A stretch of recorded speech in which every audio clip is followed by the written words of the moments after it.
All right, so we're going to begin with Narnia, and at one level, using Narnia for a conference like this is plucking the low-hanging fruit, right? That's the easy level.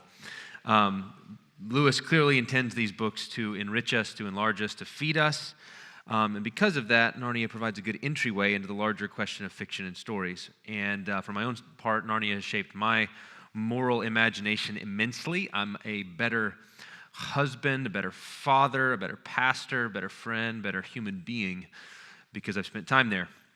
And they've mentioned I wrote a whole book celebrating those ways that Narnia shaped me.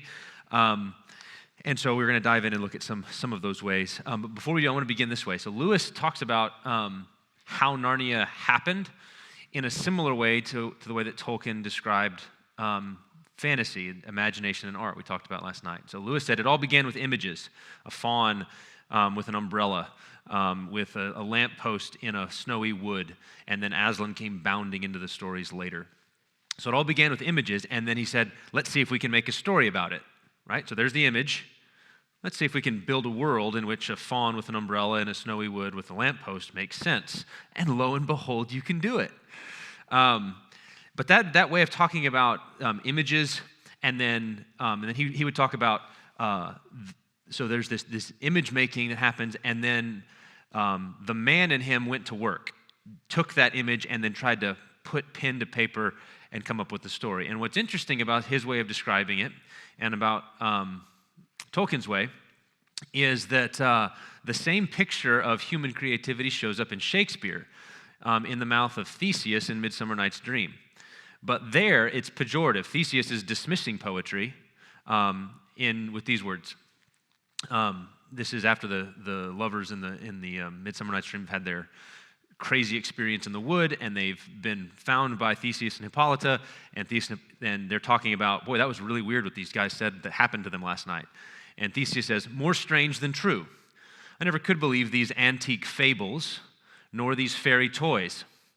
Lovers and madmen have such seething brains, such shaping fantasies that apprehend more than cool reason ever comprehends. That's Theseus, cool reason. So imagine it, lovers and madmen apprehend more than cool reason comprehends. The lunatic, the lover, and the poet are of imagination all compact. They're the same. They have the same kind of imagination. Lunatic, lover, poet. One sees more devils than vast hell can hold. That's the madman. The lover, all is frantic, sees Helen's beauty, Helen of Troy, in a brow of Egypt. Okay? Then he goes, the poet's eye, in a fine frenzy rolling, doth glance from heaven to earth, from earth to heaven, and as imagination bodies forth the forms of things unknown, the poet's pen turns them to shapes and gives to airy nothing a local habitation and a name. He goes on to dismiss it. Such tricks has strong imagination that if it would apprehend some joy, it comprehends some bringer of that joy. That's what imagination does. Here, I got a joy, somebody must have given it to me. We're going to talk about that in a second. Or in the night, imagining some fear, how easy is a bush supposed to bear? Okay, so what does your imagination do? It sees a bush and thinks that's a bear, but it's just your imagination. Okay, so he's dismissing it, but it's a really interesting picture. So the poet's eye looks around at the world, heaven to earth, earth to heaven, and then his imagination starts bubbling up images, forms of things unknown, right? What is it? I don't know yet. And then the poet's pen turns them to shapes and gives to nothing. It's just airy nothing. Imagination bodies forth airy nothing, but it gives to them a local habitation and a name. So there in Midsummer Night's Dream, we get a similar picture, and that's how Lewis describes how Narnia came about. So before we dive into the particulars, I want to say something about fairy tales, something about Lewis on education, and then tie them together. So Lewis, like Tolkien, recognized that the association we make between fairy tales and children is recent. Okay, that's a recent phenomenon. The fact that you think fairy tale and think kid is an accident of history, not an essential part of fairy tales. It's misleading. Lewis wrote, I'm inclined to set it up as a canon, a rule, that a children's story which is only enjoyed by children is a bad children's story. Or elsewhere he said, it's my opinion that a book worth reading only in childhood is not worth reading even then. And so, in response to those who think if you're an adult and you like fairy tales, and people think therefore you're childish and you're suffering from arrested development, Lewis turns the tables and says, the obsession with being grown up is the mark of adolescence, not adulthood. Okay, see how he turns the tables there? When I became a man, I put away childish things, including the fear of childishness and the desire to be very grown up.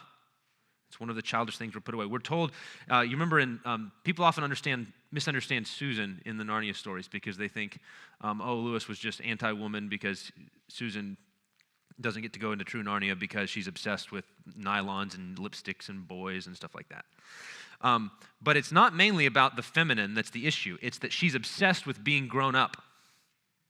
That's her problem. Polly says in the last book, grown up indeed. I wish she would grow up. She wasted all her school time wanting to be the age she is now, and she'll waste all the rest of her life trying to stay that age. Her whole idea is to race on to the silliest time of one's life as quick as she can and then stop there as long as she can. So growing up, for Lewis, doesn't mean replacing old loves as much as it means adding new ones. A love of Aslan in Narnia ought not be limited to children. It's not beneath adults. Adults ought to be able to find more to love in the stories. That's my experience, especially if the author intended you to find the more. And so think of appreciation of stories as a matter of addition, not replacement, or maybe even multiplication, rather than exchange. You don't trade away the simple pleasure you had as a kid. You add additional pleasures. You see layers and depths and substance that as a kid was happening to you, but you didn't know what it was. I find new things every time. So that's fairy tales. They're not just for children. Education. There's a lot we could say about this. Lewis wrote a book called The Abolition of Man, in which he lays out his criticisms of modern education. But I'm going to focus on 3 features of true education, what he thinks education involves. And the first one is what he calls the Tao, which is it's an Eastern word, but it's a way of referring to the God-given order in the universe. What we talked last night about the givenness, God just does stuff, the world is just there, that feature, that's what Lewis calls the Tao. It's the givenness of reality, and it's the human way of life that is attuned to it. So he calls it natural law in some places. He calls it traditional morality in some places, the first principles. There's kind of this givenness of the world. That's the Tao, and that's important for education. Second thing, following from that is the doctrine of objective value. If the world is a certain way, then certain emotional reactions on our part ought to fit with the way the world is. So he writes, all teachers, until modern times, believe the universe was such that certain reactions on our part could either be congruous or incongruous to it. They believe that objects did not merely receive, but could merit our approval or disapproval. So that there's a certain way you ought to feel about the way the world is, and you can either be right or wrong, fitting or unfitting. And he says, it's the doctrine of objective value. The belief that certain attitudes, we don't think this way in the modern world, certain attitudes are really true. Attitudes are true. Those statements can be true, but can attitudes be true? And he says, certain attitudes are really true, others are really false to the kind of thing the universe is and the kind of things that we are. Those who know the Tao hold that to call children delightful or old men venerable is not simply to say something about ourselves, like I'm saying this is what I like, but is to say something about the children and the old men. We're speaking about them in describing how we respond.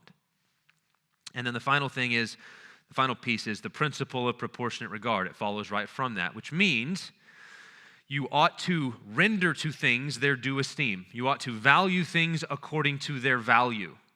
So if the world is a certain way, and if therefore it has a certain objective value, the task of the human being is to value it according to that value. So if it's really big and important, you ought to feel really big and important things about it. And if it's really small, you ought to feel really small things about it. There ought to be proportion, order. And that's the foundation of true education, because the task of education is to train the student in those responses that are appropriate. Here's the world, here's what it's worth, here's how you should feel about that. And to try to inculcate and grow them up into it. And the little human animal, Lewis writes, will not at first have the right responses.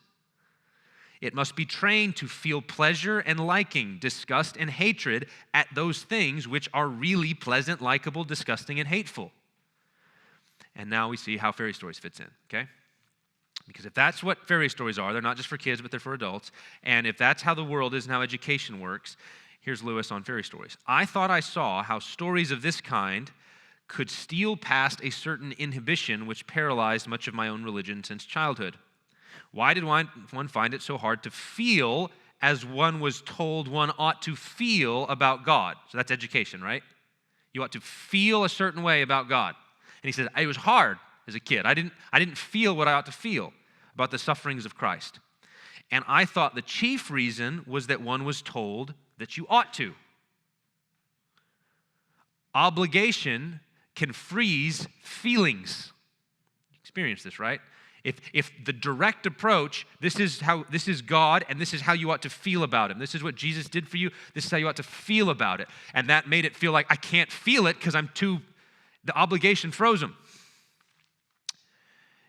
The whole subject was associated with lowered voices, almost as if it were something medical. But suppose casting all of these things into an imaginary world, secondary world, stripping them of their stained glass Sunday school associations, one could make them, for the first time, appear in their real potency.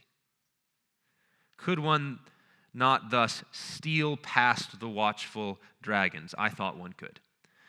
So because the direct approach wasn't working educationally, what if we throw it into a story? Can we sneak around that inhibition, that freezing, and find the heart melt spontaneously when the same truth is presented in a story? And he said, that's why I wrote Narnia. It's one of the reasons.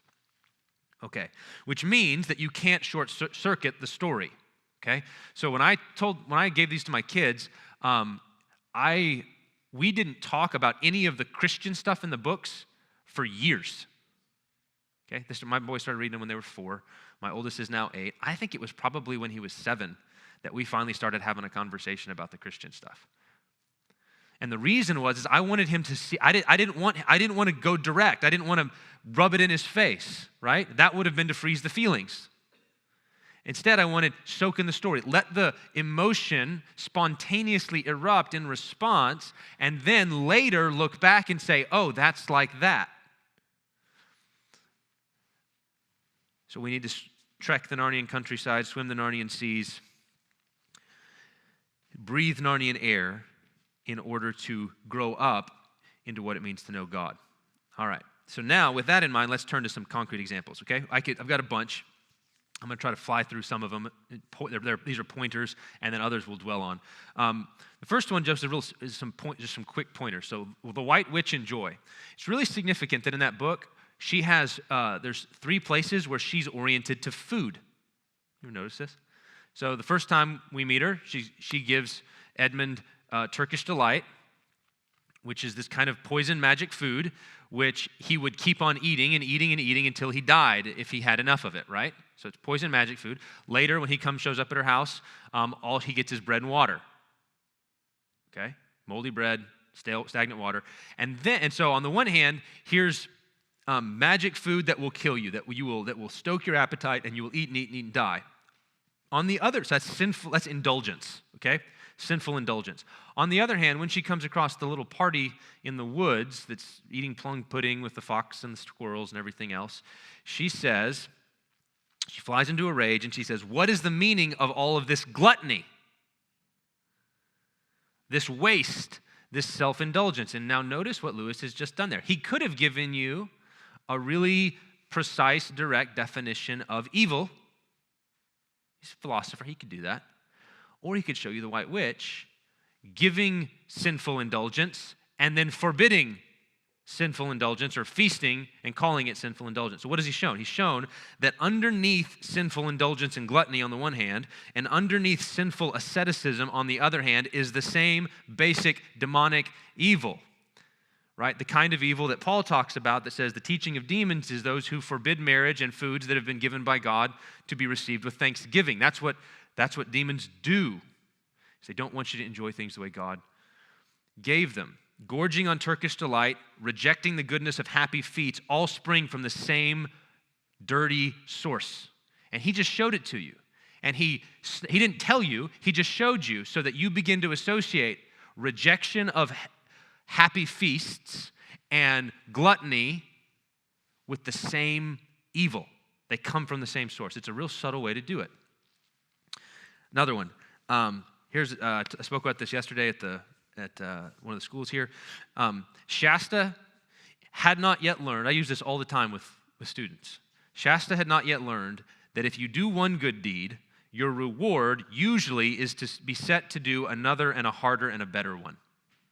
Okay?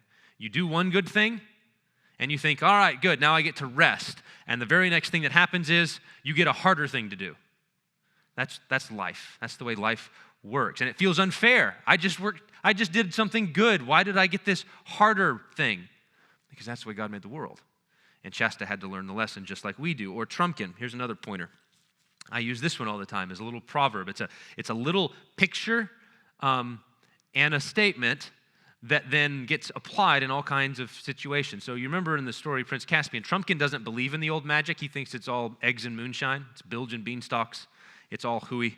But when the decision is made to blow the horn, to try to call for magical help, Trumpkin's the one who volunteers and says, I'll go wait for it. And Caspian says, I thought you didn't believe in the horn. And Trumpkin says, I don't. No more I do, Your Majesty. What's that got to do with it? You are my king. I know the difference between giving advice and taking orders. You've had my advice. Now it's time for the orders. Okay? That's a really beautiful picture of counsel and submission. How do you relate to authority? It's not just all orders. There's a time for the giving of advice, giving of counsel. I think this is a terrible idea. And good leaders seek out that advice. They're not threatened by advice, by counsel from subordinates. They want it. Give it to me. Tell me exactly what you think. And then at some point, the decision's made, and at that point, it's no longer time for advice, it's time for orders. There's little things like that. So we could talk, we could run down those a little bit longer and apply them in various situations, but the ones that I wanted to dwell on are Lewis's orientation to progressivism, statism. The reason is because these are children's stories, and it's surprising how frequently he strikes this note. So, in The Voyage of the Dawn Treader, we meet the Scrubb family, Eustace Clarence Scrubb. He deserved his name. His parents are described as very up-to-date and advanced people. Okay, in other words, they're progressives. They go by Harold, he calls them Harold and Alberta rather than mother and father. It's a very progressive thing to do. They're vegetarians, they're non-smokers, and they're teetotalers. And you think, that's weird. And it's like, it's actually not. Okay? The party of no, historically, has been progressives. No, you can't do that. We're out here in the Pacific Northwest, right? You can't drink your sodas. We're going to tax sodas up there in Seattle, right? That's I'm thinking right? Okay, yeah. So why? Because we know better. Okay, so here it's teetotalers. It would be food fussers. You can't have sugar. You can't do it. Now, I'm not saying any of those things are bad. Lewis's point is not to make a personal decision about what your preference. I don't eat a lot of sugar because it makes me feel lousy. Okay? So it's not about personal preferences. The issue is when you take your personal preferences and insist that you ascribe moral value to it. Jesus ended all of that. He declared all foods clean. You don't get to then declare some foods dirty. Their austerity in furniture and clothing. They shopped at IKEA. Nothing wrong with shopping at IKEA. They're pacifists. They're anti-monarchalists. They're feminists. At one point, when Caspian gives Lucy his cabin, because she's the only girl on board, Eustace says, Mom says that, or Harold and Alberta always say that all that thing is just sort of lowering girls. So here's honoring girls. This is the equivalent of holding the door. And how dare you? That's demeaning. You don't think I can hold my own door? Okay. So, and they're scowling busybodies who are always in everybody's business. So there's a little picture in it, and it's very subtle. It's just little hints, but it builds up an idea, an image in your mind of the kind of people they are and the kind of son that they have. We see the same thing with Experiment House, which is the school that Jill and Eustace attend. They have curious methods of teaching that don't actually teach French or math or Latin. They don't know much. There's no stories about dragons. Eustace had never read a story about a dragon. Poor kid. They rejected all forms of corporal punishment. There wasn't discipline at the school. They didn't read the Bible because Eustace and Jill don't know who Adam and Eve are. In Lewis's day, coeducational was progressive. Most schools had either been girls' schools or boys' schools, and now this is a progressive mark there. And the distinguishing mark, as far as the kids are concerned, is that the people who ran the school had the idea that boys and girls should be allowed to do what they liked. And what some of the kids like to do is bully the other kids. And they treated the bullies as interesting psychological cases. And usually the bullies would bully the other kids, and they get called to the principal's office, and the principal would try to diagnose them. Right? The head would become favorites of the headmistress because she would kind of talk to them and try to understand and pathologize. Instead of just saying, this is unacceptable behavior, you may not treat smaller children that way. It was, help me to understand all of these other things. And the kids got very good at bossing and then talking, and bossing and then talking. And that's how the school was run, which is why Jill and Eustace are always running for their lives. And then, this is my favorite part of the book. At the very end, when Aslan breaks the wall down and the head sees Aslan and freaks out and calls and says, there's a lion loose, and then there's these guys with swords whipping the children and all this kind of stuff.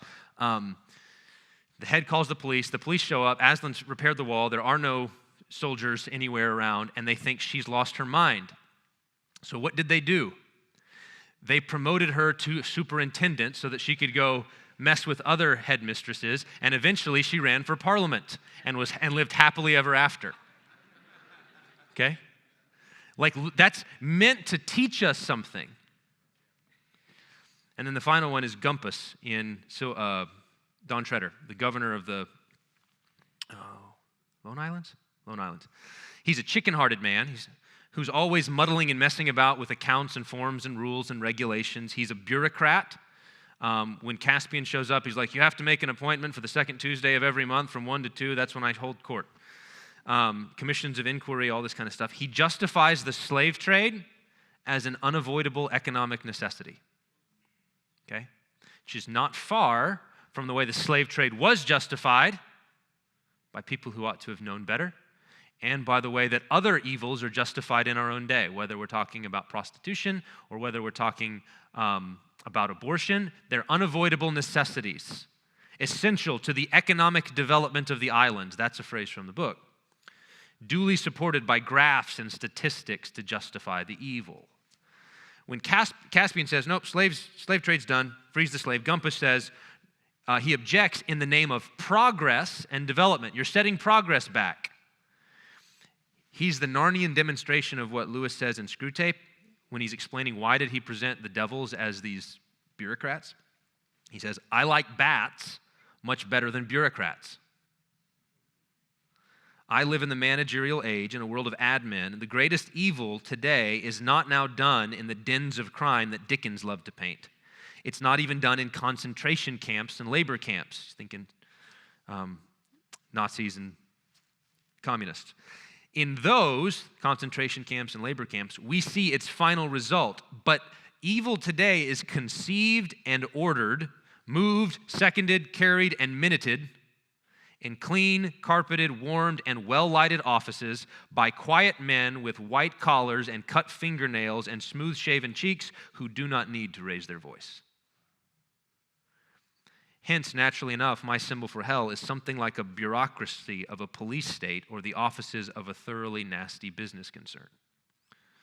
And that's Narnia. He shows that in Narnia well. And the alternative he also shows, real briefly, he's got an essay, I think it's called The Freeborn Miner. I think maybe in the essay called The Willing Slaves of the Welfare State. Lewis has an essay called Willing Slaves of the Welfare State. And in it, he contrasts that kind of approach to governance and society with the freeborn mind, to live his life in his own way, to call his house his castle, to enjoy the fruits of his own labor, to educate his children as his conscience directs, to save for their prosperity after his death. These are the wishes deeply ingrained in the freeborn mind. That's what they, and then when you look in Narnia, it says that Peter, when he was high king, made good laws and kept the peace. And note, okay, what does that mean? What do you mean he made good laws and kept the peace? And generally stopped busybodies and interferers and encouraged ordinary people who wanted to live and let live. That's good laws. So it's very subtle. Okay, he's not teaching directly. I'm teaching here directly. He's actually just painting a picture of this is good and noble and fits with reality, and this isn't. And he builds it up that way. Second major area I want to look at, sharpening the mind. I got to pull this up on my phone. I've got the books here. In the silver chair, remember the scene? It's the best scene of the book, right? They're down in Underland. Jill, Eustace, and Puddleglum have made it. They found the Black Knight. They've realized it's Rillian. They've let him free. They've blasted the silver chair, and all of a sudden, the green lady, the Emerald Lady, the witch, shows back up.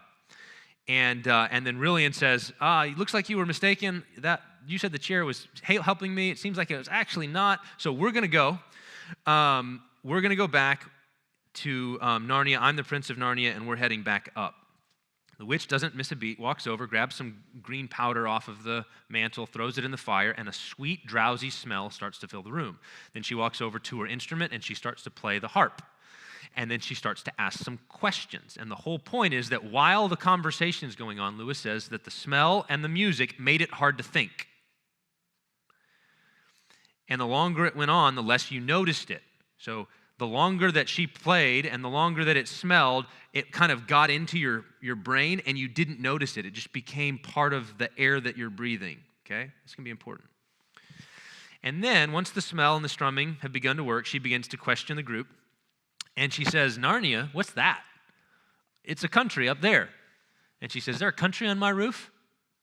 No, it's up there in Overland. Overworld, what's that? What did you call it? I've never heard of this. Of course you have. You met us there. Oh, we meet lots of people in our dreams. In our dreams. And you can't get mad at people if they don't remember meeting you in your dreams. No, it was real. It was real. She says, Rillian's not a Narnian prince. Jill says, oh, are you a prince? The queen says to Jill, You're probably a princess too in this imaginary world you've invented. No, I come from another world. Oh, really? What chariots take you back and forth between this other world? That's a pretty game. Let's keep talking. She's very patronizing, right?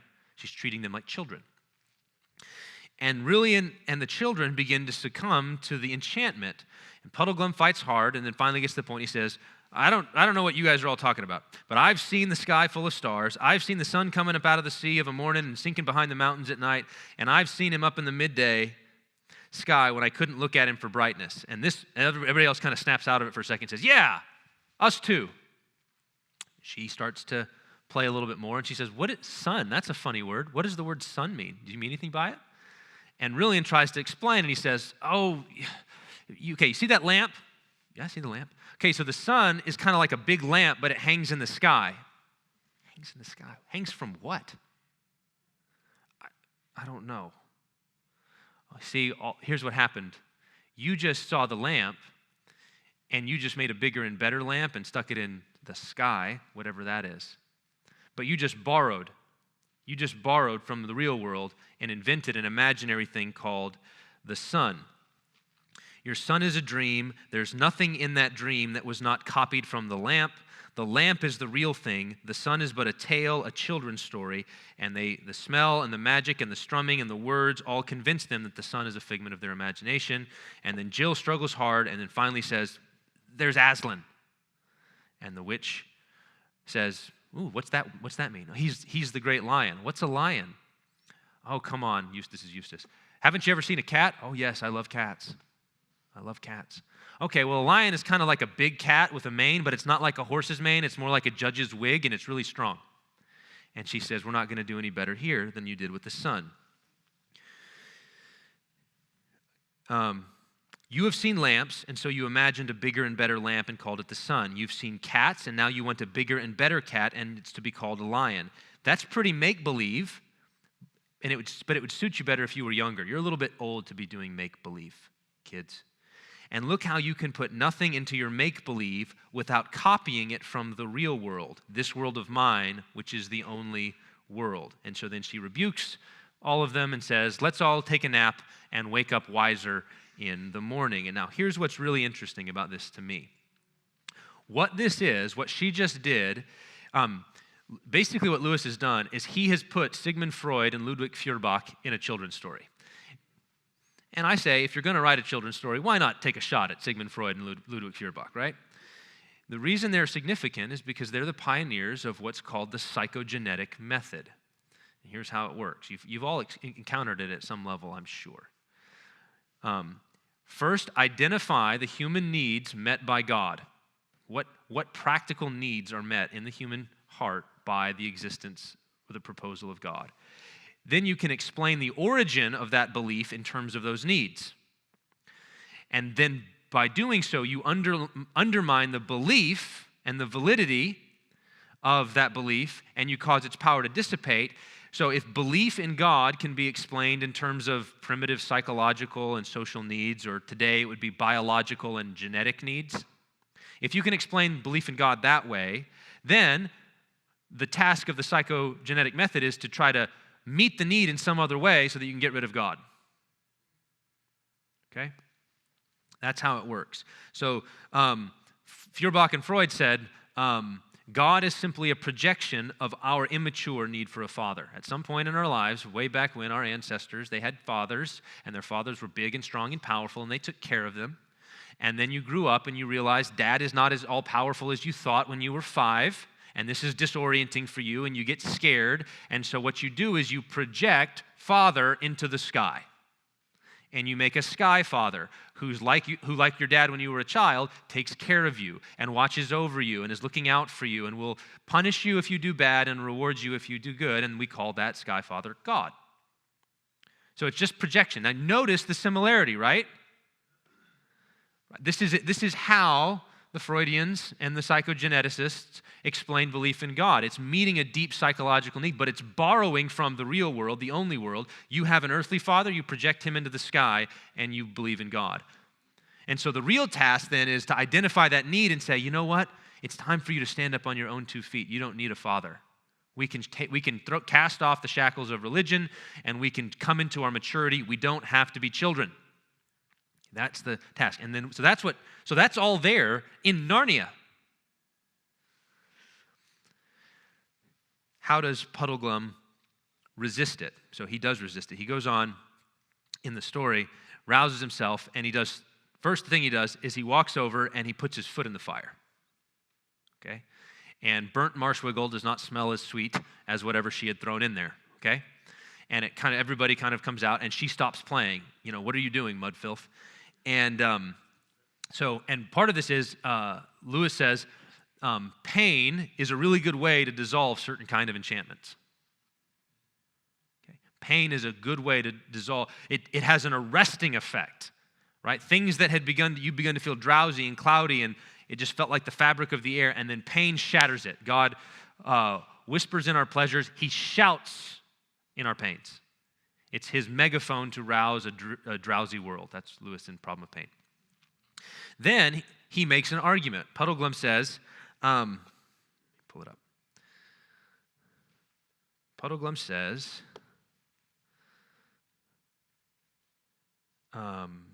one word, ma'am, one word. All you've been saying is quite right. Shouldn't wonder. I'm a chap who always likes to know the worst and then put the best face I can on it, so I won't deny any of what you just said. There's one thing more to be said, even so. Suppose we've only dreamed or made up all those things, trees and grass and sun and moon and stars and Aslan himself. Suppose we have. All I can say is that in that case, the made-up things seem a good deal more important than the real ones. Suppose this black pit of a kingdom of yours is the only world. Well, strikes me as a pretty poor one. We're just, and that's a funny thing when you come to think of it, we're just babies making up a game, if you're right. But 4 babies playing a game can make a play world which licks your real world hollow. That's why I'm going to stand by the play world. I'm on Aslan's side, even if there isn't any Aslan to lead it. I'm going to live as like a Narnian as I can, even if there isn't any Narnia. So thanking you kindly for our supper. If these 2 gentlemen and the young lady are ready, we're leaving your court at once and setting out in the dark to spend our lives looking for overland. Not that our lives will be very long, I should think, but that's small loss if the world's as dull a place as you say. Okay. Now, there's a way of reading this where people think, oh, this is just a blind leap in the dark. That Lewis's answer to Freud and Feuerbach is blind leap in the dark. We don't really know if there's anything out there, but we just reject it because it's too painful to admit that the world is a black pit. Okay? That's not what he's doing. There's an argument in there. And the argument is the argument from desire. Here's Lewis in his apologetic stuff. The Christian says, creatures are not born with desires unless satisfaction for those desires exists. It's a funny thing, if the black pit of a kingdom is all there is, that we would be the sort of creatures to invent a better world. That's strange. That's really strange that we would have a hunger for something beyond the black pit of a kingdom if all there is the black pit of a kingdom. That's weird. It doesn't make sense. A baby feels hunger. There's such a thing as food. A duckling wants to swim. Water. Men feel sexual desire. There's such a thing as sex. If I find in myself a desire which no experience in this world can satisfy, the most probable explanation is I was made for another world. So, in a world of darkness, desire for the sun is an oddity. Like if all there is darkness, then a hunger for the sun is really weird. It doesn't fit. Just like a world in which someone experienced hunger, but there was no such thing as food, would be really odd. So it's an argument from desire. The presence of our desires testifies to the possibility of fulfillment. That's what Puddleglum is arguing. And so the first thing is the pain snaps him awake. The second thing is he makes an argument. That's really weird. If what you're saying is true, then our desires shouldn't be there. That's the argument. And then the third thing is that they seek to obey anyway. You have to remember, Puddleglum has seen, they have actually been to Narnia, right? Like, it's not a blind leap in the dark. It's remembering what they knew in the light. It's remembering we've been there. We've seen it. We've known it. And just because your fire and your strumming and the smoke has made us drowsy and has enchanted us doesn't mean that it's not true. And so let's go back to where we came from. And Lewis has a great quote in Screwtape where he says something very relevant here. This is Screwtape talking about trying to keep the patient dulled and in a dry spell. Our cause, meaning the demonic cause, is never more in danger than when a human, no longer desiring, but still intending to do our enemy's will. You got that? No longer desiring. I don't want to anymore, but I'm still going to do it. I'm going to obey anyway. Looks around upon a universe from which every trace of him seems to have vanished. That's what's just happened in Underland, okay? Every trace of Aslan seems to have vanished. He's gone. So the human looks around upon a universe absent of God, asks why he has been forsaken, and still obeys. The demon says, that's the most dangerous thing ever because we've got nothing else we can do. Right? He feels like God is absent. He doesn't want to obey, and yet he still says, we're going to go look. We're going to go seek. We're going to go find if we can, even if we die. What else can you do at that point? Also, there's Narnia. It's giving us it's training children in ways of thinking so that when they grow up and they've got some scientists trying to explain the origins of God genetically or biologically or in terms of evolution or whatever the explanation is, they say, I've seen this before. Okay? I've seen this before. I felt this. This same structure it's been inculcated, it's snuck past the watchful dragons, and it's a part of me, and I'm equipped. I've got categories for how to deal with it. Where's the fire, and where's the marsh wiggle? All right, final one. I was going to talk a little bit about Edmund. You can ask about Edmund in the Q&A if you'd like. But I'm going to talk about Shasta and Diggory because they're two of my favorites. So you remember these stories. Here, this is the view. This is Lewis going right for the fundamental, visceral. I get weepy when I read these stories. Shasta's an orphan who's raised by an abusive stepfather, treats him like a slave. He has no friends, just a lonely life, no hope for the future. He finally escapes to the north. He's got dangers all around, roaring lions, being caught, executed as a horse thief, separation from his friends in Tashbaan, fearful night in a graveyard surrounded by jackals, and every glimmer of hope in his life is disappointed. He meets the Narnians, but then he has to leave them. He arrives at the Herman's house, and then you've got a better and harder task. Go chase and find King Loon. Run, run, run. He meets King Loon and the company, and they're like, oh, great, we're so glad you warned us. We're going to go back to the castle now. And he's like, I don't know how to ride a horse. And he gets lost. And so everything in his life has cut him off from love, affection, and security. And then to top it off, he's journeying down the road. He's lost. He doesn't know where he is. He's hungry. He's tired. He's crying because it seems so unfair. And then some big thing starts walking next to him, breathing deep sighs, and Shasta is absolutely terrified. So he rides along with the large thing, breathing beside him, until he can't stand it any longer, and he says, who are you? Okay. Pause, Shasta. Diggory. Diggory, when you first meet him, the magician's nephew, is crying because his dad's in India and his mother has cancer and is going to die. He has a crazy uncle, and the entire story is framed by his mother's health, his longing for something to make her better. The thought of mother well again is what keeps him going. It consumes him.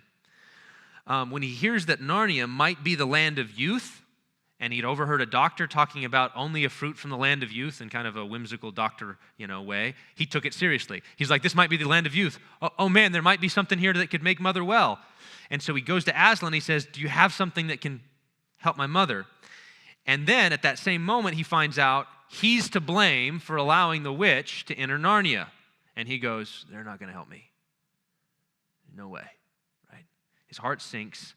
There's no way Aslan's going to help his mother now. And so now you have a little boy faced with his mom's death. Okay? Pause, Diggory. Third story, Jack. Little boy named Jack Lewis.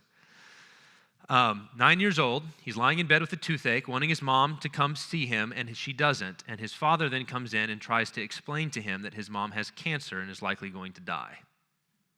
And his head just doesn't, he's 9 years old. I don't understand. And she eventually does. In the meantime, during her final sickness, his home becomes a place of fear, filled with doctors in and out, nurses running around, whispered conversations, agitation. Lewis describes the peculiar kind of childhood terror that is created by adult agitation, in his autobiography. He's saying the sight of adult misery and adult terror has an effect on children which is paralyzing and alienating. And so the little boy prays his first prayers. It's the first time he prayed. God, heal my mommy. And they go unanswered. And to top it off, his father never recovers from the loss of his wife. His father becomes distant, anxious, unstable, has an erratic temper, and that causes Jack and his brother Warnie to withdraw. And this is how he describes himself and his brother. We were two frightened urchins huddled for warmth in a bleak world. Okay? Now that's a pretty good description of Shasta and Diggory, is it not? Two frightened urchins huddled for warmth in a bleak world, but now both Shasta and Diggory are in the presence of a great lion who's about to change their stories. So you go back to Diggory. Mother's not going to get cured. Diggory then is surprised when Aslan asks if he's ready to restore what his foolishness had broken. And he says, sure, I can help. But when he had said yes, he thought of his mother, and he thought of the great hopes that he'd had and how they were all dying away, and a lump came in his throat and tears in his eyes, and he blurted out, please, can't you give me something that will cure Mother? Can't help but ask. And in this moment of childlike desperation, Diggory asked for the impossible, and he looks up into the lion's face, and what he saw, Lewis says, surprised him more than anything in his life. The tawny face was bent down near his own, and wonder of wonders, great shining tears stood in the lion's eyes. They were such big, bright tears compared with Diggory's own that for a moment he felt as if the lion must really be sorrier about his mother than he was. My son, said Aslan, I know. Grief is great. Only you and I in this land know that yet. Let's be good to one another. Aslan knows, okay? He knows. He knows pain. He knows sadness and anguish. He is a lion of sorrows, acquainted with grief. And so he identifies with a weak, suffering, lost little boy, so much so that tears well up in his eyes, and in a moment of glorious condescension, he stoops to give Diggory a lion's kiss. And that deep connection that they have in that moment is what sustains Diggory later in the story when the witch says, if you take one of those apples back to your mother, she'll get better. And he says, oh no, what do I do? What do I do? And when he remembers the tears of the lion, he says, no, I'm not going to disobey. And because of his obedience, when he returns with the apple, Diggory not only receives the lion's well done, but also an apple from the tree that promises to make his mother whole again. She's healed, she's restored. Diggory's story ends with a hard but good obedience, a healthy mother. His dad comes home, a big, happy country house, and the glad approval of the great lion. Shasta left him on the horse, riding in terror. Who are you? One who has waited very long for you to speak, said the thing. Are you a giant? Asked Shasta. You might call me a giant, but I'm not like the creatures you call giants. Oh, I can't see you at all. Wait, you're not something dead, are you? Oh, please do go away. What harm have I ever done to you? I'm the unluckiest person in the whole world. And then the voice breathes a warm, reassuring breath on the child and says, tell me your sorrows. And Shasta does. From being orphaned and beaten by his adoptive father, to fleeing from multiple lions and hiding in the ghoulish tombs, to the heat and thirst of the desert and the loneliness and hunger of the present moment, he unloads all of it. And for a boy who had never known any affection in his life, I have to think that unburdening himself in this way was a profound relief. To feel finally heard by somebody who says, tell me your sorrows. And then the voice surprises him and says, I don't call you unfortunate. And then says, in all of the journeys, there was only one lion, but he was very fast, swift of foot. And then, most shockingly of all, the voice says, I was the lion who forced you to join with Erebus. I was the cat who comforted you among the houses of the dead. I was the lion who drove the jackals from you while you slept. I was the lion who gave the horses the new strength of fear for the last mile so you could reach King Loon in time. And I was the lion you don't even remember, who pushed the boat in which you lay, a child near death, so that it came to shore where a man sat wakeful at night to receive you. And so in that moment, Shasta discovers that behind a frowning providence, Aslan hides a smiling face. All that he had called bad luck, misfortune, was really the wise and good plan of a great lion. And so he says to Erebus later, Aslan seems to be at back of all the stories. He's always back there. And so seeing the face of this terrible, beautiful lion, Shasta slips out of the saddle, falls at his feet, and he couldn't say anything, but he didn't want to say anything, and he knew he didn't need to say anything. Now, given that similarity, okay, it's interesting. Shasta's story ends Shasta's story ends with the reunion with his father, right, with the loving father, with King Loon. And so someone might look at Lewis and say, like a Freudian, I think you might be working through some childhood trauma here. Okay? Isn't Narnia just a kind of wish fulfillment? It's therapy. It's escapist therapy. your childhood was hard, you're working through your childhood pain by rewriting your own story with a happy ending. And here's what I think Lewis would say to that. Maybe so. Perhaps I am working through my own pain through these stories. What of that? We live in a world in which mothers die. May we not imagine a world in which they're well again? Fathers can be harsh and intemperate. Can we not, for just one moment, picture them as jovial and affectionate? Or have we grown too cynical to hope? And might the real answer to such childhood pain lie elsewhere? Isn't the real import of Shasta and Diggory found in their willingness to forego second things, however precious, in favor of things of first importance? Don't their stories really demonstrate that how crucial it is to put first things first, even if in the end they get second things thrown in?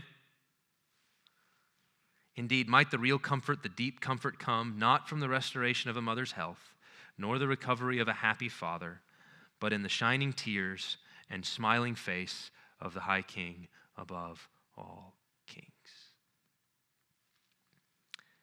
How many books, how many great books did C.S. Lewis have to read and eat and know before he was qualified to do something like that? It's an amazing thing. One of my ambitions, I don't think I can ever do it. I don't think I have the skills for it. But one of the things that I want to do as a professor is create people who have read and lived and loved in books. So who have such keen, sharp discernment about truth, grounded in the scriptures and in reality, and out of that mix are able to speak and write and faithfully name the world like that. Well, Pastor Rigney, thank you very much for that. It's amazing how clearly and thoroughly you've read through many of these Narnia stories and how passionately you really genuinely love them. It's really, really neat to see. So you talked about you didn't talk about the seemingly obvious right. Christian themes of Narnia with your children until they're a little older. Uh-huh. Did you have a criteria you were thinking of and waiting? What? Yeah. Till when? Yeah, so when I thought about it with my kids, it was mainly with my oldest, so he was the first one. The youngest, this is the way all families have to work, right? The oldest gets the intentionality, the youngest just get to come along. And they want to, right? That's every second child's middle name is Me Too. And me. But the thought behind it was, I don't want to short circuit a process that could be really good. And so one of the part of it's just my own bent. One of the great delights, earthly delights of my life is intellectual discovery, okay? I like seeing things and having them click. Like, that's why I do what I do. I get paid to do it. So reading a book, seeing a connection, and being able to then express that connection is one of the great joys of my life, and I didn't want to rob my kids of that. That was the reason. I don't think it's wrong if you immediately went there with your kids. This is just how I thought about it. Wouldn't it be cool if he just reads the stories and he has no idea what's happening? He doesn't know. And then all of a sudden at some point he goes, "Hey, Dad, have you ever noticed that Aslan's kind of like Jesus?" No, nobody. What do you mean? Now, in my case, it was a little bit hard because they knew that I'd written a book called Live Like a Narnian. And it said Christian Discipleship in Lewis's Chronicles. And so I think at some point they started to kind of like, what's that? But I remember riding in the car one day, and my son starting to kind of get there. And so I just kept asking him questions about it. What do you mean? What are you thinking? And he started to get there on his own. I think I'd probably put more, we're going to talk about this in the next talk, I'd put more weight on that expectation than it probably could reasonably bear. Like, I wanted it to be like this magic moment where like his face all of a sudden goes, which isn't what happened. He just went, "Oh, okay. Can you turn it back on?" And which was fine. Like, but it still was there at some point in his little head it went, "Yeah, there's something like that." And then once he's been in school now, they've been reading the books, and he's third grade, and so they've been reading the books, and they've talked about more of the they've gotten into it as a object of study, which is fine. But I wanted there to be that. I wanted it to be soaking in there for a really long time, just as story, right? I want it to just be the leaf mold of his mind, and then out of that to have all of the connections emerge, as opposed to trying to rush. So patience, and that's true of like most of the stories. When I was telling somebody yesterday that most of my teaching involves trying not to say things. Like I spend most of my time preparing for my classes, trying to figure out how not to say stuff, how not to give answers away, because it's important to me for the students to get there. I want to see the Anselm, the philosopher, medieval philosopher, theologian. If you put together his view of how teaching works, it's basically an attempt on his part to try to. He wrote books to try to recreate his own eureka moments. Okay? So he actually writes a number of books where he presents himself as a student or as a conversation between a student and a teacher working through an issue in hopes that they'll have the same that he had at some point. And so his entire approach is to try to, because he thinks that's the amazing thing. When the lightning strikes and all of a sudden the light bulb goes off, right? That's the really cool thing. And so that's what he wanted to do for his students, and that's kind of what I want to do for mine. So that means deliberately not saying things, not leading with the thing that I know, is, I think, a big part of teaching. So you touched on this a little bit, and Lewis's quote. What was Lewis's quote? I'm gonna take this and steal it so hard. It was, any story that should only be read as a child is not worth reading as a child. Right? Something like that. Yep. That's not a commonly held notion. It's children's stories are for children, adult stories are for adults. Yeah. So how do you go about encouraging people who seem to have that idea to read Narnia? Right. I've told a few coworkers I was reading Narnia, and I got some strange looks. Right. You're a 24-year-old man reading Narnia? Yeah. So I think the first thing is that the main thing is that there ought to be a kind of confidence that you have in the goodness of that doesn't require you to have your choice validated by other people. Okay? So there's a way in which sometimes we can love something, but our love is a kind of insecure thing that becomes stabilized when other people share it. And so if someone kind of looks down their nose at you and says, "You're reading what now?" and you kind of, "Oh, no, it's really good," and you start really trying to justify it, it's often because there's an insecurity that you think they're going to look down on you. So the first thing to say is, you shouldn't be insecure. You should just, I like what I like. Lewis, in one place, he was riding on a bus and he saw a kid reading a really like a dime store novel, science fiction novel or something like that, and he knew it was a third-rate, fourth-rate book. It was just awful. But the kid was just immersed in it. He was just like this. And Lewis says, "I should have hopes of that boy." Because the self-forgetfulness evidenced by that, he didn't care what anybody thought about what he was reading. It didn't matter. He just loved it because he loved it, as opposed to one of Lewis's characters in That Hideous Strength, Mark Studdock, is constantly, he learned to love the right books, right? And to like the right movies, and to eat the right foods. And so he's always adapting and conforming his desires to some group of people with whom he's trying to ingratiate himself. Like, I want to get in with them, and so I got to ditch the things that I like and like what they like, even if I don't like it, even if it's not likable. And Lewis just abominated that. He said, you shouldn't do that. And I would say the same thing about Narnia. Like, if somebody read Narnia and was just like, I've got friends. I actually have a pastor friend who's like, I've tried. I read them to my kids. They like them. I don't really like them.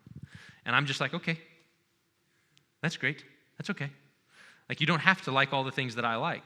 And so I think the first thing is just a confidence in, there's a healthy independence that says, this is good, this is encouraging to me, and therefore I don't need to rally everybody else around it.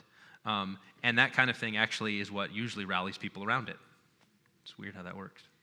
So then, how do we encourage like adults, some people who have that notion of kid stories? How do we encourage them to say, hey, there's something valuable here in fairy stories or fairy tales or Narnia's tales? How do we encourage them? Yeah. So for me, it's just trying to say, this has helped me. So I do what I do. I try to explain. This has helped me in a practical way. So often you have to start with the practical benefit, which is not the main benefit, actually. It's strange. Like, there is that, but stories aren't just good because they're useful. Okay, that's part of the challenge. That's part of the challenge. Is if we're people who are so prone to think we need to see the immediate practical utility of something, otherwise it's worthless, and that's not true. Okay, because you're not immediately practically useful, and you're not worthless. Okay, like if you think about God's purposes in the world, there's probably far more efficient ways he could go about things, and instead he chooses to use people like us. And so utility and efficiency are not the ultimate values. They're values, but they're not ultimate values. But you can show, this has helped me be a better dad. So King Loon has helped me be a better dad. I have a vision of manhood, and to try to connect it as best you can. So most people have something that they love that's like that. It might be movies, it might be television shows, it might be adult books. And to say, let's talk about that. So if you're trying to expand their loves, meet them where they are and work outward, as opposed to insisting that they immediately come to your side. Unless you've already got the kind of relationship where they're asking, so people who say, why do you parent that way? Well, I've got a children's story that you can go read. So then, what do you think it is about good stories? Because we're touching on, to this whole conference, we're touching on stories that are not new. What do you think it is about good stories that make them work, that make them kind of transcend generations? Yeah, lots of things. I mean, the big thing is they're attuned to reality. So a good story is going to have some touch point of reality, and it's going to strike it like a tuning fork, and it's just going to resonate. The reason that great books are great is because they last, and the reason that they last is because they're pointing at something or picking at something or touching on something that enough people have said, yes, me too. I get that, or that is speaking to something about my human experience. And so because of that, there's lots of books written, right? But only some of them actually do that, which is why it's really difficult. I mean, I suspect that books like The Lord of the Rings and Narnia will last. I think that they'll have that effect. But it's probably too early for us to even talk about them that way, right? You shouldn't put them in the same category as something like Paradise Lost or Homer or books like that, because those books have stood the test of time and therefore have a kind of longevity that these ones just haven't been enough time. So love them so that they can become that, but don't unnecessarily. So basically, as to the question of what makes it a good, it's going to touch on something. There's going to be some aspect of human experience that a good story is going to reflect, mirror, develop, articulate, give an image of, and that can be as wide and diverse as we're going to cover here, from the kinds of stuff, whether it's theological kinds of things that we did here, or what we'll do in a few minutes when we talk about forming impressions and dreaming dreams, and but all of them do that.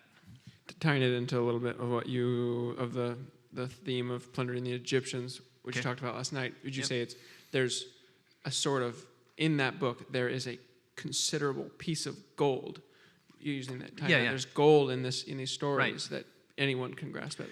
Yeah, that's right. So there's gold in the stories, and it's been formed well. Often that's what is that it's, I mean, there's truth everywhere. Reality's reality. People have to live in it.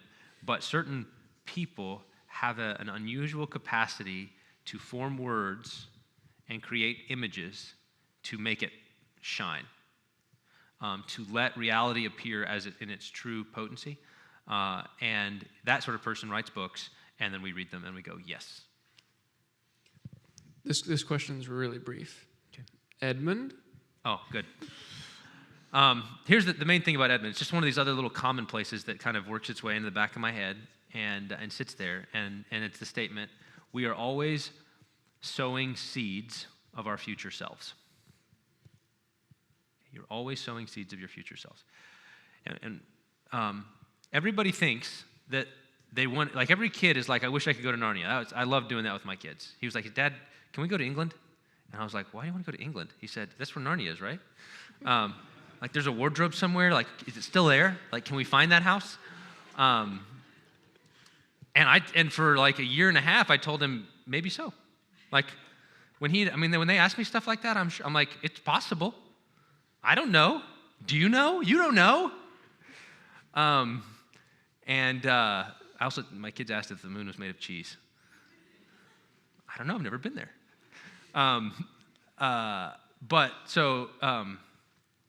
We always think, man, wouldn't it be great? It'd be so awesome if we could get into Narnia. And it's like, not if you're Edmund. Like, if you're Edmund on this side of the wardrobe, Narnia will not be your friend. You will get in there and you will not meet a little fawn with an umbrella to take you to tea. You will get in there and a white witch will show up with nasty candy. And it is nasty. Turkish Delight is not good. I remember everybody. It's actually, I think, a good thing that it's such a rare thing. Like Americans have an advantage probably in this. I don't know what it's like in England if they actually have more access to it somehow. But for Americans, Turkish Delight becomes like the platonic form of good. Like, oh, it must be really tasty. And then you actually find somebody brings it back or gets it somewhere, and you're like, at least I was. So Edmund is a beastly little rotten boy on this side of the wardrobe. He picks on kids and is mean to his sister and lies. And then so he gets into Narnia, and what happens? He just gets worse. Narnia just gives him more opportunities to get worse. And he's on the White Witch's side, and he betrays his family. And he's even more rotten, and he's grumbling and complaining. I'm going to put them out. I'll show them. And so he's sowing seeds here that start to blossom there, and the seeds of his future self lead him to a tree with a knife at his throat. Okay? And that's how all of us would be if there wasn't such a thing as grace, but there's grace. Aslan doesn't leave him at the tree. Aslan substitutes and says, I'll take the knife, right? Use the knife on me instead. And that's the magic of substitution, and it's real. That's true. Like, that's not make-believe. Substitution is a real thing. God invented it. Lewis was copying. But for millennia, they put a knife, right, figuratively speaking, at their own throats and then said, instead, we're going to kill the animal. And God said, that's good enough for now. Right? That'll work. Right? And then at some point, God actually said, I'll do it. I'll take the knife. I'll take the punishment. And because of that, we went free. And so substitution is deep magic, and it's real. It's not, and if you think about it at one level, it doesn't make sense. Like, one person suffering for another person. And at another level, it's the only thing that makes sense. That's Edmund. So then this question says, tell us about Eustace. What about Eustace? I like Eustace. Eustace, so the de-dragoning thing is a very beautiful picture of sanctification and how painful it is. And so we should, Eustace is similar in that he's a rotten kid, gets into Narnia, and it goes badly. But notice you get multiple images, right? You get an image of Edmund in his path, and then you get the same kind of image with Eustace in his path. And in both cases, their stories get interrupted, but grace collides. And you could have an Edmund path, you could have a Eustace path, you could have a Saul of Tarsus path. Okay? And in each of those cases, there's a collision, and everything's different. And one of the things I love about Eustace is at the end, the narrator makes some comment like, I'd like to say that Eustace was a totally different boy from that day on, but that's not true. But he got better, So like that, there's an acknowledgement that it wasn't just kind of like a 180, but it was like a slow turning, and he kept, he fell back into his rottenness from time to time. But he didn't stay there. This question is a little long. It says, Lewis is emphatic about starting with images when writing. You talked about the fawn and the umbrella and so on and so forth. Yep. Yet, his stories have incredible moral complexity. Any thoughts on how we achieved this? He started with something so small. Yep. How on earth did he get so big? Yeah, so what he describes it on there's a set of essays called On Stories, and there's a bunch of them in there on how Narnia came to be. And in there, he talks about how there's the image maker, and so the images pop in, let's try to make a story about it, and then the story starts to form itself in, and then at that point, the moral man in him starts to kind of insert himself and say, So, but it's after the images have already kind of gotten going a good way, like it's taken on a life of its own. At least this is how he did it. I don't think this is how everybody has to do it. This is just how it worked for him. And so, and the only reason it works is because he was a certain kind of person writing those stories. Okay, so you have to have the kind of clarity of moral vision and the actual obedience to that moral vision insofar as you can, before you're able to then wed it to the images and the bubbling and the story that's beginning to shape itself. And so to get in there and to start kind of like, so there's deep moral nutrients like pulsing through the system, and then the story soaking them up, and then it gives it it begins to fill it out and give it concrete shape. That's how he talks about it. And it took effort. But it wasn't, and he says, people think that what I did was, I have some moral lessons to teach children, let's go write a story about it. And he said, that would have been a terrible way to write a story for him. He said, it never would have worked. It would have been dull and boring, and it would not have had the life that the stories have, because it was working the other way. It was, I want to write a good story first, and then good stories have to have this stuff. Not, I want to teach a moral lesson. Stories are a good way to do that. If I wrote a story, it would probably be the second. I would try to do it the bad way, because that's how I work. So I don't write stories. I write books about stories. And yet Lewis wrote fiction and nonfiction, as you're saying, and you're a writer of nonfiction a lot. How would one, especially maybe aspiring writers, how would they look at if they could do both? What balance ought they to strike? Have you had any thoughts on that? Or yeah, I think it's a personal, like, how are you wired? What are you gifted to do? So for me, I stay in my lane as much as possible. I enjoy poetry and have written a few things here and there, but not for public kinds of consumption. I think I've made up stories for my children, and they're fun for my kids, but they're not going to be the sort of thing that would probably interest anybody else. But, and so I know, way I can help people is by looking at what other people have done and to try to explain what it is and how it works. And if I can do that and send people back to books, then, and get them in people, eventually somebody's going to show up who can do it, right? So I think of my task as a necessary one, it's an important one, but it's a secondary one, right? I'd rather have C.S. Lewis's than Joe Rigney's, personally. Like I think that would be more fruitful because of the ability that he had to do both, and he's unusual. He's highly unusual in his ability to do that. That's not a common gift, and so the only thing you can do if you're not him is to try to sow as many seeds as broadly as you can and create them. And so we started a school to do that. Would you say for writers, it might be a good idea to try and figure out where they specialize, especially if they're a much better nonfiction writer? Or it seems... I just think they should try. I just think you should try. If you want to try it, there's Doug Wilson will say anything worth doing is worth doing badly. I think he's maybe cribbed that from Chesterton. So just try, write something, and show it to somebody else, and if they say, that's not bad, then keep doing it. And if they say, I think that's bad, then say, okay, and then maybe try again. And if you get the consistent feedback that nobody's getting grabbed by it, okay, then try something else. It's all experimental, right? I didn't figure out what I was good at until I tried a bunch of other stuff. Cool. Well, thank you very much for your time. Yeah. We're going to have a 30-minute break for concessions. There's coffee and food in the fellowship room. We'd love to have you. Thank you.